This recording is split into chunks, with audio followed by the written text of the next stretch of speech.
अस्सलामुअलैकुम Nadreen, showbiz click channel में खुश आमदीद। ड्रामा सीरियल नंद की नेक्स्ट एपिसोड में आप देखेंगे कि उमर अपनी हरकतों से बाज नहीं आता। उमर फिर पैसे चोरी करता है। राबी उसको देख लेती है और गुस्से से उसको आवाज देती है। इतने में साकब वहां पर पहुंच जाता है। राबी की आवाज को सुनकर साकब को लगता है कि राबी का रवैया उमर के साथ ठीक नहीं है। साकब बगैर बात को जाने के राबी किस वजह से उमर से इस तरह बात कर रही है उस पर बरस पड़ता है कि तुम अभी भी उमर को अपना सौतेला बेटा ही समझती हो। वो उमर को अपने साथ ले जाता है और राबी से कहता है कि तुम्हारा कोई हक नहीं इसको रोकने का। जहांगीर जब घर आता है और उमर के मुतल्लक पूछता है तो राबी जो साकब की वजह से शदीद गुस्से में बैठी होती है वो जहांगीर से कहती है कि उमर मेरा कुछ नहीं लगता, वो सिर्फ आपका बेटा है। जहांगीर को राबी की इस बात पर गुस्सा आता है और वो कहता है कि राबी क्या हुआ है, ये तुम किस तरह बात कर रही हो।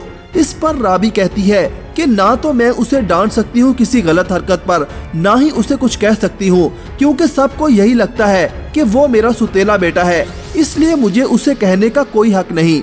उधर उमर जब अपनी नानों के घर जाता है और उसको पता चलता है कि उसके मामू हसन की फिर से शादी हो रही है तो वो अपनी नानों से पूछता है हसन मामू की फिर से शादी हो रही है। इस पर उमर की नानो कहती है कि हाँ बेटा। उधर गुल हसन की सारी मालूमात निकलवाती है और अपनी माँ को आकर बताती है कि हसन की एक बहन भी थी और दोनों भाइयों की तलाक हो चुकी है बहन साहिबा की वजह से। जिस पर उसकी माँ कहती है कि हमें क्या लेना देना इस सब से, हमारे तो दिन फिरने वाले हैं, हमें तो बस अपना काम करना है और फिर हम कहीं और निकल जाएंगे।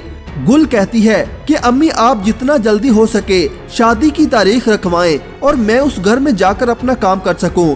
गुल की वालदा हसन की वालदा से जल्द शादी करने की बात करती है। हसन की वालदा हसन की जल्द शादी करने की वजह से परेशान होती है तो अफशा हसन की वालदा को तसल्ली देते हुए कहती है इतनी मुश्किल से हसन शादी के लिए माना है और किस्मत से लड़की भी अच्छी मिल गई।